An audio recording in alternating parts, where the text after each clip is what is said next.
ഹരേ കൃഷ്ണ. എല്ലാവരും സുഖമായിരിക്കുന്നു എന്ന് വിചാരിക്കുന്നു. ഇന്ന് നമുക്ക് Krishna and the fruit seller ഈ ടോപ്പിക്കിനെ പറ്റി മനസ്സിലാക്കാം. ടോപ്പിക്കിലേക്ക് പോകുന്നതിന് മുമ്പ് ഇന്ന് വരെ എനിക്ക് നൽകിയ സപ്പോർട്ടിന് മനസ്സിൻ്റെ ഉള്ളിൽ നിന്ന് നന്ദി പറയുകയാണ്. Thank you so much.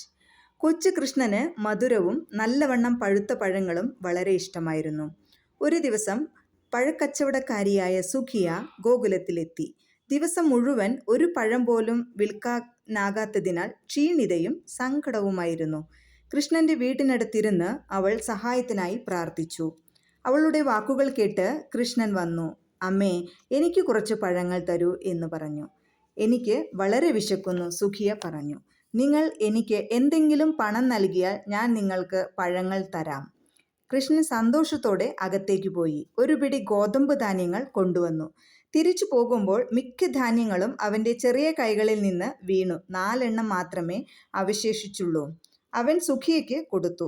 ഇത് കണ്ട് അവൾ പുഞ്ചിരിച്ചു. ഒന്നും പ്രതീക്ഷിക്കാതെ തൻ്റെ എല്ലാ പഴങ്ങളും കൃഷ്ണന് കൊടുത്തു. അവൾ വീട്ടിലെത്തിയപ്പോൾ അവളുടെ കൊട്ട മുത്തുകളും വജ്രങ്ങളും കൊണ്ട് നിറഞ്ഞിരുന്നു. അത് കൃഷ്ണൻ്റെ അനുഗ്രഹമാണെന്ന് അവൾക്കറിയാമായിരുന്നു. Thank you so much. നിങ്ങൾ ആദ്യമായിട്ടാണ് വീഡിയോ കാണുന്നത് എങ്കിൽ ലൈക്ക് ചെയ്യാനും ഷെയർ ചെയ്യാനും മറക്കരുത്.